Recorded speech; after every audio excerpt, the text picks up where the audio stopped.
It's been a crazy past few days.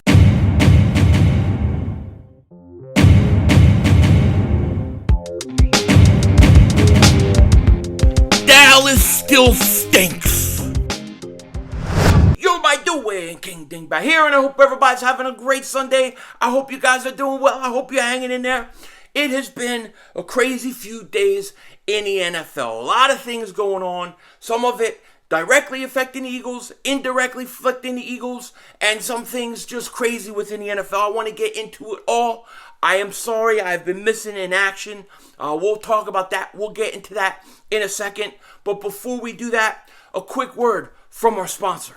Listen, when it comes to watching sports, when it comes to betting sports, there are two ways you could go about it. You could do it the Eagles analytic department way, where they're in a basement in a cold, dark room somewhere, crunching numbers that they don't even know what it means. Or you could do it the Philly 500 way, where you're constantly entertained and enjoy every moment of the process. This is why I start my day by going to thegameday.com, where they add excitement to live sports with a constant influx of sports entertainment and sports betting content, which includes best bets, picks, previews, predictions. You know I love predictions, the ride-along series, and much more. The Game Day makes betting entertaining as well as watching sports in general.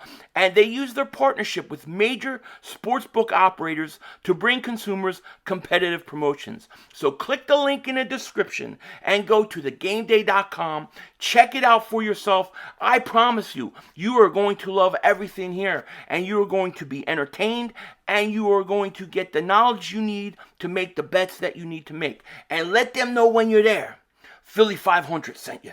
Shout out to the Game Day for sponsoring this video. Appreciate it so much. And if you guys haven't, make sure you like, make sure you subscribe. We cover the Eagles almost every day, usually, unless I get maybe food poisoning, and then I might disappear for a while. But in the 5.5 years I've been doing this, I hardly miss any Eagle stuff whenever it takes place. So hit that subscribe button. If you've been subscribed for a while, just double check. Make sure you're still subscribed. YouTube has been unsubscribing people from content creators unknowingly, so just double check. Now, there has been a lot going on. I don't know where to start, right? Because there's been a lot of stuff going on. First and foremost, the Eagles are quiet. They are really quiet. And I get the feeling like they're acting like, I don't know, in one sense I feel like, man, we're acting like we won a Super Bowl last year. We're just bringing back all our guys, right? Last time I did a video, we talked about Fletcher Cox. He got cut. We knew they were going to try to bring him back. They do for 1 year, $14 million. They bring back Boston Scott. They bring back some of their guys. They lose baby arms, Alex Singleton. Hey, it happens. What are you going to do? And they've really been quiet. And it's kind of hard to figure out what they're doing.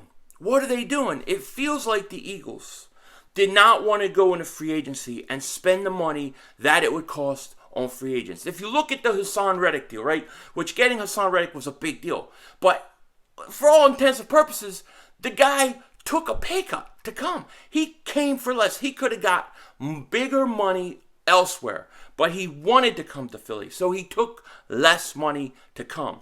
We heard that Eagles made an offer to Christian Kirk. He got bigger offer from Jacksonville. The Eagles apparently have lost out on many receivers, okay? We just lost out on Robert Woods. Yesterday, he goes to the Titans for a 6th-round pick. The Eagles are not wanting to spend the money. And when I look at the free agent list of who's available still, guys like Tyrann Mathieu, and of course you have Patrick Peterson, and you have Jadeveon Clowney, and you have all these guys. I really think the Eagles aren't going to go spend money on any of these guys. I don't think the Eagles are going to go after any more of these big free agents. I think where the Eagles are going to make a play is a trade. I think the Eagles have a trade or something that they're looking towards, whether it's like a DK Metcalf or somebody else like that. They got to be looking for a trade. That's my thought, because free agent-wise, they're not wanting to go spend the money. I think they're going to look for somebody who they can trade for that's on a contract and will be cheaper.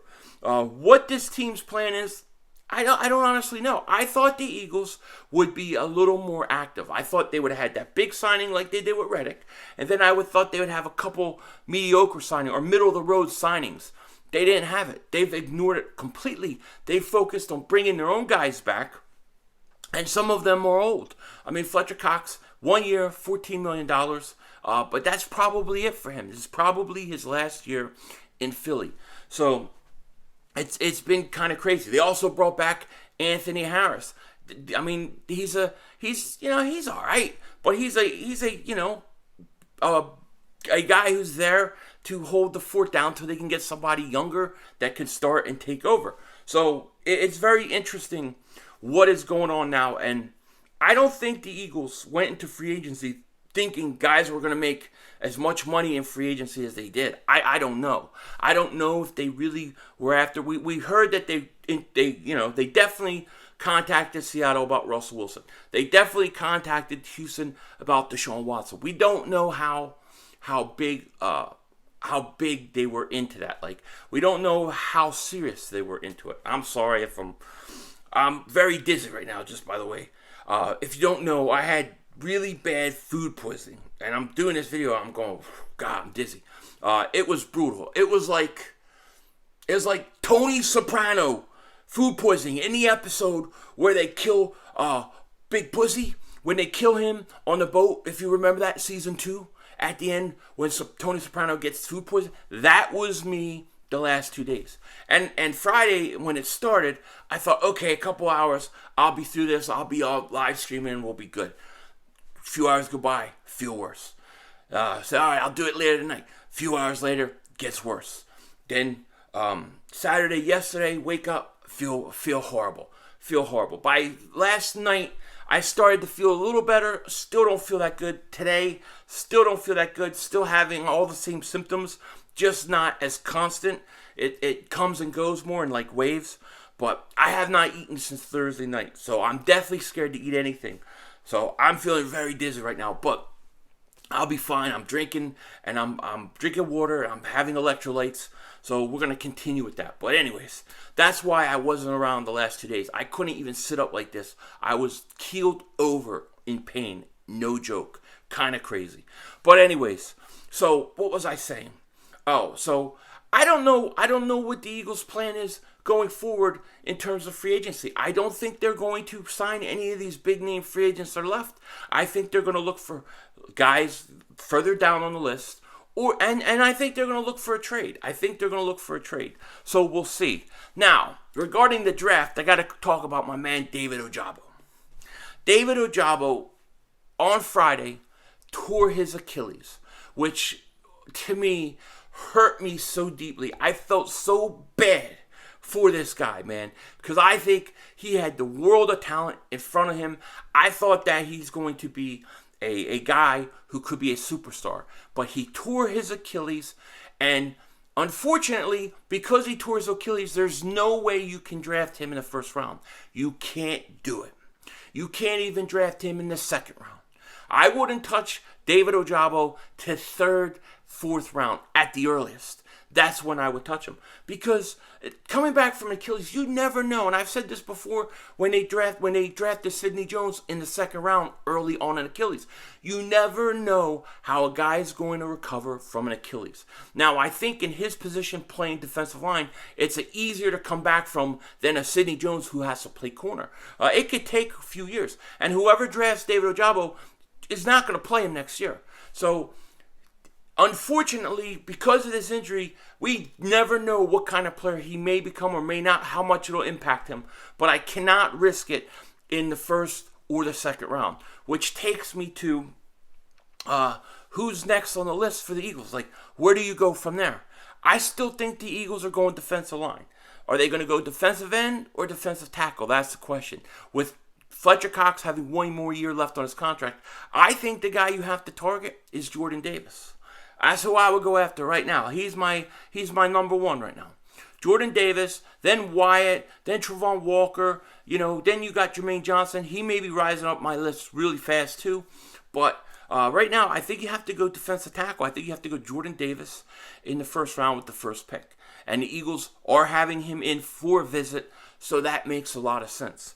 I feel bad for David Ojabo. I really do, man. My heart goes out to him, man. And I hope, that he gets through that injury and he becomes a star wherever he goes. But you can't take a chance for him in the first or second round. But third round, if the Eagles were to do it, I'd be okay with that. One other thing I should talk about real quick is the Eagles converted $14 plus million of Darius Slay's basically his contract to signing bonus, freeing up about $11 million.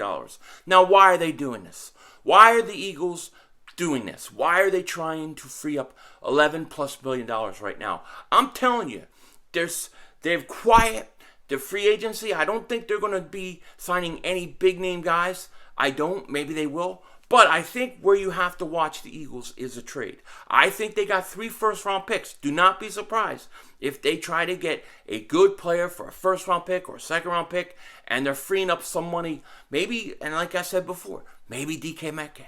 Maybe you trade that first-round pick, that 19th pick overall. You get DK Metcalf. You get that extra money. You give him his extension now, and you get it done.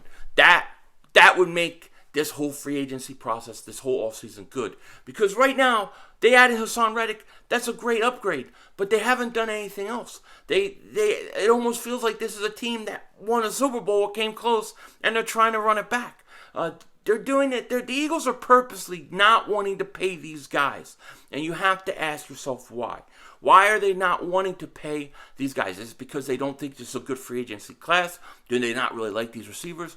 Or do they think or have another plan, maybe involving a trade, maybe using some of their assets? That would make more sense to me. I don't think the Eagles are done acquiring players. I just don't know that it's going to be through free agency. I think the next big player that comes in here will be through a trade. They've lost out on a lot of wide receivers, and it's going to be interesting to see what they do. Now, I will be me and Joey trying to do the Philly Shakedown podcast tonight, 9 Eastern, 6 Pacific. Unless I crash and I feel really, really bad, more or worse than I do now. But I'm going to try to get it going because I feel like, not feeling good and sitting around. I can't do it. I need some normalcy in my life. So we're going to try to do that tonight. Look for that. And then I'm home tomorrow. My daughter, she's still waiting her COVID test. So she can't go to school until that comes back. So I will be home tomorrow. And if I feel better, I will go live in the morning like we did last week. But anyways, with that said, I just want to thank each and every one of you guys for all your support you give to me. I had a lot of people wishing me well, DMing me well, and for the most part, you guys were awesome. There are a couple scumbaddishes over there, leaving asshole comments, but assholes will be assholes. It is what it is. But most of the comments, most of the people on here were absolutely wonderful. I want to thank you guys so very much for the support and the love. It means a lot to me. It definitely does. With that said, take care. Talk to you later. And of course, don't be a dingbat.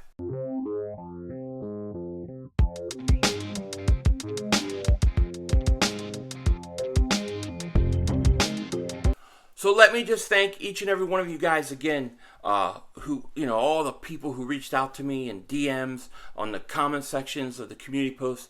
It really means a lot to see that many people wishing me well and caring.